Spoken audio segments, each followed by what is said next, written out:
கிறிஸ்துவுக்குள் பிரியமானவர்களே, கர்த்தராகிய இயேசு கிறிஸ்து நாமத்தில் உங்களுக்கு வாழ்த்தல் தெரிவித்துக் கொள்கிறேன்.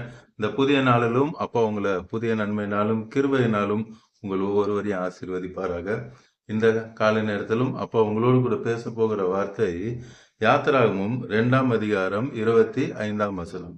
Exodus chapter 2 verse 25. தேவன் இஸ்ரவேல் புத்திரரை கண்ணோக்கினார். இந்த காலை நேரத்துல அப்பா சொல்றாங்க, அப்பா உங்களை கண் நோக்கினார், உங்களை பார்க்கறாங்க. எதுக்கு பார்க்கறாங்க? உங்களுடைய எல்லா பிரச்சனைகள், போராட்டங்கள் எல்லாவற்றையும் குறித்து நீங்க ஒரு கவலையோடு கூட வேதனையோடு கூட பார்த்து கொண்டிருக்கீங்க. ஒரு முடிவு காலம் வராதா என்று சொல்லி பார்த்து கொண்டிருக்கீங்க. அப்பா உங்களை கண் நோக்கி பார்க்கிறார். தேவன் அவர்களை நினைத்து அருளினார். அப்பா இந்த காலை நேரத்துல உங்களை நினைத்து இருக்கிறார். ஸ்தோத்திரம். இந்த உலகத்தையே உண்டாக்கின அண்ட சராசரங்களை படைத்த தேவன் இந்த உலகத்துல கோடிக்கணக்கான மக்கள் இருக்காங்க. அப்ப அந்த காலை நேரத்துல சொல்றாங்க, அப்ப உங்களை நினைச்சிருக்காங்களாம். ஏன் நினைச்சாங்க, ஏன் பார்த்தாங்க அப்படின்னா, முன்னாடி வசனத்துல பாருங்க, 23, 24 verse 23 and 24. அவர்கள் அடிமைத்தனத்திலிருந்து முறையிடும் சத்தம் தேவ சந்நிதியில எட்டினது. அவங்க பண்ண அந்த ஜெபம் அப்பாவோட சந்நிதியில எட்டினது.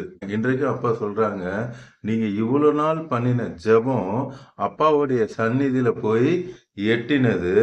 24ஆம் வசனம் பாருங்க. தேவன் அவர்கள் பெருமூச்சை கேட்டு தாம் ஆபிரகாமோடு கூட, ஈசாக்கோடு கூட, யாக்கோபோடு கூட செய்த உடன்படிக்கையை நினைத்தருளினார். அவங்க பண்ற அந்த ஜெபத்தை கேட்டு அப்பா என்ன பண்ணாங்களா, அவங்களுக்கு ஆபிரகாம், ஈசாக்கு, யாக்கோபுக்கு கொடுத்த அந்த வாக்கு தத்தத்தை நினைத்தருளினார். இன்னைக்கும் நீங்க ஜெபம் பண்ணி அப்பாட்ட கேக்குறீங்க. அப்பா சொல்றாங்க, அப்பா உங்களுக்கு கொடுத்த வாக்கு தத்தத்தை நினைத்திருக்கிறார். நீங்களே மறந்து போயிருக்கலாம், உங்களுக்கு என்ன வாக்கு தத்தம் வந்துச்சுன்னு சொல்லி. அப்பா மறக்கல. உங்களுக்கு விரோதமா அநேகர் எழும்பலாம், உங்களை அழிக்கணும்னு சொல்லி எவ்வளோ பேர் எழும்பலாம். அப்பா சொல்றாங்க, உங்களை யாராலையும் அழிக்க முடியாது, உங்களை யாராலையும் ஒன்றும் செய்யவே முடியாது. இங்க இந்த இஸ்ரவேல் ஜனங்கள் அந்த பார்வோன் ராஜா அழிக்கணும்னு சொல்லி பெரிய திட்டம் பண்றாங்க. அவங்க ஒருத்தர் கூட இருக்கக்கூடாது என்று சொல்லி அவ்வளவு திட்டம் பண்ணி அழிக்கணும்னு பிளான் பண்றாங்க. ஆனா அவங்களுடைய எல்லா திட்டங்களையும் தேவன் அதமாக்கி போட்டாங்க. இன்னைக்கு அதே போலதான் உங்களை அழிக்கணும்னு எவ்வளவு திட்டங்கள் செய்யறாங்க. அது எல்லாம் ஒன்றுமே வாய்க்காமல் போகும். யாத்திராவும் 1:8, எக்ஸோடஸ் 1:8ல ராஜா வருவான். அவன் இஸ்ரவேல் ஜனங்களை அழிக்கணும்னு சொல்லி பிரயாசப்படுவான். அப்ப அந்த எபிரேய மருத்துவச்சிகள், அதிலே வசனம் பாருங்க, 15ல இருந்து தொடர்ந்து நீங்க பொறுமையா படிச்சு பாருங்க. அந்த எபிரேய மருத்துவச்சி கிட்ட சொல்லுவான், இந்த எபிரேய பிள்ளைகள் எல்லாரையும், அதுவும் ஆண் பிள்ளைகளை கொல்லணும்னு சொல்லி 16ஆம் வசனத்துல சொல்லுவான். ஆனா இந்த மருத்துவச்சிகள் என்ன பண்ணுவாங்க, 17ஆம் வசனம், தேவனுக்கு பயந்ததினால். அவங்க யாருக்கு பயந்தாங்க? அப்பாவுக்கு பயந்தாங்க. ஏற்கனவே நான் அடிக்கடி சொல்லியிருப்பேன், அப்பாவுக்கு பயப்படுறதுன்னா அப்பா நம்மளை அடிச்சிருவாங்கன்னு சொல்லி. அந்த பயம் இல்லை, அன்பு கலந்த பயம். எங்க அப்பாவுக்கு பிடிக்காதே. யார் பிள்ளைங்க? எபிரேயர் யாருடைய பிள்ளைங்க? ஏசப்பாவுடைய பிள்ளைங்க. அவங்கள என்ன பண்ணக்கூடாது, அழிச்சிடக்கூடாதேன்னு சொல்லி, அப்பாவோட பிள்ளைகளை அழிக்கக்கூடாதே என்று சொல்லி அந்த பயம். அடுத்து 17ஆம் வசனத்துல பாருங்க, தேவனுக்கு பயந்ததுனால ஆண் பிள்ளைகளை உயிரோட வைத்தாங்க. 18ஆம் வசனம், ராஜாவுக்கு இது தெரிய வருது, என்ன இவங்க கொல்லாம உயிரோட வைக்கிறாங்களே அப்படின்னு சொல்லி அந்த ராஜா என்ன பண்றாரு, மருத்துவச்சிக்கிட்ட கேட்கிறாரு. அப்போ இந்த மருத்துவச்சி, இப்போ இந்த ராஜா ஏன் கொல்லணும்னு பிளான் பண்றான்? அப்பாவோட ஒரு பெரிய திட்டம் இருக்கு. மோசே வரணும், அந்த மோசே மூலமா இஸ்ரவேல் ஜனங்களை ரட்சிப்புகளை நடத்தணும். ஒரு பெரிய தேவ திட்டம் இருக்கு. இந்த தேவ திட்டத்துக்கு விரோதமா யார் செயல்படுவா? பிசாசு செயல்படுவான். பிசாசு யாருக்குள்ள இருந்து செயல்படுவான்? அவனு ஒரு மனுஷங்குள்ள இருந்தா செயல்படுவான். இங்க யாருக்குள்ள செயல்படுறான்? பார்வோன் ராஜாக்குள்ள இருந்து செயல்படுறான். பொய். பிசாசு யாரு? பொய்யனும் பொய்க்கு பிதாவா இருக்கிறார். ஆனா இங்க எபிரேய மருத்துவச்சிகள் சொல்றாங்க, வசனம் 19 பாருங்க, verse 19ல, பார்வனை நோக்கி, எபிரேய ஸ்திரீகள் எகிப்திய ஸ்திரீகளை போல அல்ல, அவர்கள் நல்ல பலம் உள்ளவர்கள். இது ஒரு பெரிய பொய். எகிப்திய ஸ்திரீகள் தான் பலம் உள்ளவங்க, எபிரேய ஸ்திரீகள் பலம் உள்ளவங்க அல்ல. நீங்க வரலாற்றுல எடுத்து பார்த்தீங்கன்னா கூட தெரியும். அவங்க தான் இந்த பொய்யை சொல்லும் பொழுது, பொய்க்கு பிதாவாகிய சாத்தான் என்ன பண்றான்? நம்புறான்.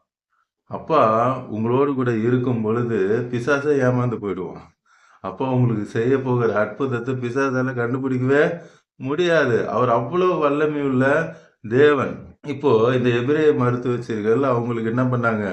உதவி செய்தது நிமித்தம் அப்பா என்ன பண்ணாங்களாம்? 20ஆம் வசனத்துல மருத்துவச்சிகளுக்கு நன்மை செய்தார். 21ஆம் வசனத்துல அவர்களுடைய குடும்பம் தலைக்கும்படி செய்தார். ஆதியாகமம் 12 3ஆம் வசனத்துல நம்ம பார்ப்போம். ஜெனிசிஸ் 12:3ல உன்னை ஆசீர்வதிக்கிறவர்களே நான் ஆசீர்வதிப்பேன். உன்னை சபிக்கிறவர்களே நான் சபிப்பேன் என்று அப்பா சொல்றாங்க, உங்களை யார் ஆசீர்வதிக்கிறாங்களோ நான் அவங்கள ஆசீர்வதிப்பேன். உன்னை சபிக்கிறவர்களே நான் சபிப்பேன். இப்ப இஸ்ரவேல் ஜனங்களை காப்பாத்துற இவங்கள அப்பா ஆசீர்வதிச்சாங்க. அடுத்து பாருங்க, தேவனுடைய திட்டத்தை யாராலையும் ஒன்றும் மாற்றவே முடியாது. 2ஆம் அதிகாரம் 1 வசனம் பாருங்க. லேவி குடும்பத்தாரில் ஒருவன் லேவியின் குமாரத்திகளில் ஒருத்தி என்ன பண்ணா? விவாகம் பண்ணான். ஆண்டவருடைய பெரிய திட்டம் உங்க மேல இருக்கு. உங்க மூலமா அப்பா செய்ய வேண்டிய திட்டம் அநேகமாக இருக்கிறது. அதை யாராலையும் தடுக்கவே முடியாது. மோசே வரணும், எல்லாம் தேவனுடைய திட்டம். அதுக்கு மோசே யாரு குடும்பத்துல பிறக்கணும் எல்லாம் தேவன் முன்கூட்டியே பிளான் பண்ணி வைத்திருக்கிறாங்க. அங்க பாருங்க, லேவி கோத்திரத்துல தான் ஊழியக்காரர் வரணும். அதனால அங்க எவ்வளவு அழகா மென்ஷன் பண்ண, லேவி குடும்பத்தாரில் ஒருவன், லேவி குடும்பத்தாரில் ஒருத்தியை விவாகம் பண்ணினான். எல்லாவற்றையும் அப்பா நேர்த்தியா செய்யறாங்க. மோசேய அழிக்கணும்னு சொல்லி எவ்வளோ தந்திரங்கள் மனுஷன் செய்யல, ராஜா செய்யறான். ராஜாவுடைய கண்கள்ல என்ன பண்ணாங்க? அப்பா மறைத்தாங்க. இன்னைக்கு அநேக காரியங்கள் உங்களை அழித்தணும்னு பிசாசு பிளான் பண்றான். அப்பா சொல்றாங்க, அவனால ஒன்றுமே செய்ய முடியாது. எந்த ராஜா அழிக்கணும்னு முடிவு பண்ணானோ அதே ராஜாவுடைய வீட்டிலேயே மோசே வளர அப்பா என்ன பண்ணாங்க? கிருபை செய்தாங்க. உங்களை யார் அழிக்கணும்னு முடிவு பண்ணாங்களோ அவங்க கண்களுக்கு முன்பாகவே அப்பா உங்களை உயர்த்துவார். அந்த ராஜா 23ஆம் வசனத்துல மரித்து போயிட்டான். மோசையை அழிக்கணும்னு நினைச்ச ராஜா மரித்து போயிட்டான். ஆனா மோசையை கொண்டு அப்பா என்ன செய்ய வேண்டும் என்று சித்தம் வைத்தாரோ அதை செய்தார். அதே போலதான் இன்னைக்கு அப்பா உங்களை கொண்டு என்ன செய்ய வேண்டும் என்று சித்தம் வைத்தாரோ அதை உங்களை கொண்டு செய்வார். அது எவ்வளோ பெரிய ராஜாவா வந்தாலும் சரி, பிசாசே வந்தாலும் சரி, ஒன்றும் உங்களை செய்யவே முடியாது. இப்பொழுது நம் கண்களை மூடி கல்வாரி சிலுவையை பார்க்கலாமா? அன்பின் பரலோக தகப்பனே, இந்த காலை நேரத்தில் உங்களுடைய பிள்ளைகளோடு கூட பேசியிருக்கீங்கப்பா. நீங்க உங்க பிள்ளைங்களுக்கு அற்புதத்தை செய்றீங்க. இந்த காலை நேரத்தில் நீங்க சொல்றீங்கப்பா, உங்க பிள்ளைகளுக்கு விரோதமாய் எழும்பி இருக்கிற எல்லா மந்திர தந்திர கிரியைகள், எல்லா செய்வினைகள், எல்லா பில்லிசூனிய கிரியைகள் இப்பொழுதே எல்லாம் செயலிழந்து போகிறதுக்காக நன்றி. அவர்கள் விரோதமாய் எழும்பி வந்த எல்லா விக்கிரகத்தின் ஆவிகள், சொரூபத்தின் ஆவிகள் எல்லாம் செயலிழந்து போகிறதுக்காக நன்றி. ஏசப்பா, நீங்க உங்க ரத்தத்தை கொடுத்து உம்முடைய பிள்ளைகளை விலைக்கு வாங்கியிருக்கீங்கப்பா. இன்றைக்கு கோடிக்கணக்கான உம்முடைய பிள்ளைகள் ஏதோ எதேச்சையா பார்க்கல, அவங்களுக்கு இன்றைக்கு நீங்க விடுதலை கொடுக்கணும்னு முடிவு பண்ணிட்டீங்க. அதனாலதான்ப்பா பார்த்து கொண்டு இருக்காங்க. அவங்களுக்கு விரோதமாய் எழும்பி வந்திருக்கிற எல்லா மந்திர தந்திர கிரியைகள் இந்த நொடியோடு செயலிழந்து போகிறதுக்காக நன்றி. நீங்க உங்க பிள்ளைகளை உங்க சொந்த ரத்தத்தை கொடுத்து விலைக்கு வாங்கியிருக்கீங்க. உங்க பிள்ளைகளை பார்த்து கொண்டிருக்கிற கோடிக்கணக்கான உம்முடைய பிள்ளைகளை பிசாசத்தோட அவனுக்கு அதிகாரம் கிடையாது. நீங்க கல்வாரி சிலுவையில கடைசி ரத்த வரைக்கும் சிந்தி உங்களுடைய பிள்ளைகளை நீங்க ஆண்டவரை ரத்தத்தை கொடுத்து விலைக்கு வாங்கியிருக்கீங்கப்பா. இப்பொழுதே இந்த காலை நேரத்தில் உங்களுடைய பிள்ளைகளை நீங்க தொடுறீங்க. அவங்க எல்லாரையும் நீங்க ரட்சிக்கிறீங்கப்பா. இப்பொழுதும் மரண தருவாயில பார்த்து கொண்டிருக்கிற பிள்ளைகளை உங்களுடைய தழும்புள்ள கரம் தொட்டு தெய்வீக சுகம் இறங்குகிறது. குருடர்கள் இப்பொழுதே பார்வையடைகிறீங்க. உடவர்கள் நடக்கிறீங்க. எழுந்து நடங்க. ஏசப்பாவோட அற்புதம் வல்லமை இப்பொழுது இறங்கி கொண்டிருக்கிறது. எழுந்து நடங்க.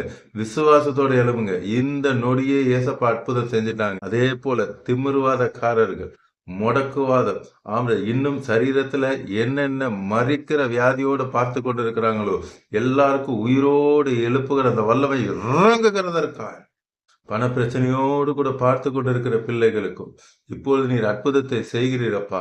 அவர்களுக்கு என்ன தேவையோ உம்முடைய மகிமையின் ஐஸ்வர்யத்திலிருந்து நீரே செய்கிறீர்.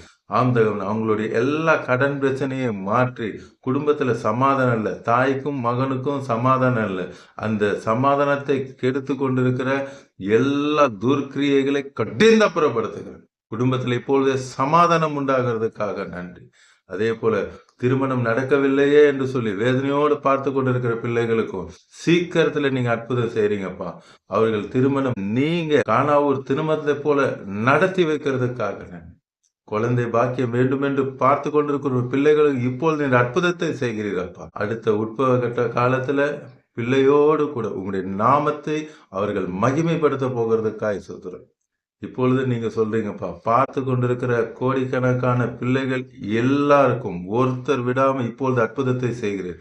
அவர்கள் என்ன வேதனையோடு கூட பாரத்தோடு கூட கலங்கின இருதயத்தோடு கூட பார்த்து கொண்டிருக்கிறாங்களோ, எனக்கு ஒரு அற்புதம் நடக்காதா இஸ்ரவேல் ஜனங்களைப் போல கலங்கி கொண்டு பார்த்து கொண்டிருக்காங்க. நீங்க சொல்றீங்க, அப்பா நீங்க கண் நோக்கிட்டீங்கப்பா, உங்க பிள்ளைங்களை நினைத்தருளிட்டீங்க. இந்த நொடி முதல் எல்லாம் மாறுகிறதுக்காக நன்றி. உங்க பிசினஸ் நடக்கல, உங்க பிசினஸ்ல அநேக பிரச்சனை, அநேக போராட்டம். இன்னைக்கு அப்பா விடுதலை தருகிறேன் என்று சொல்லுங்க.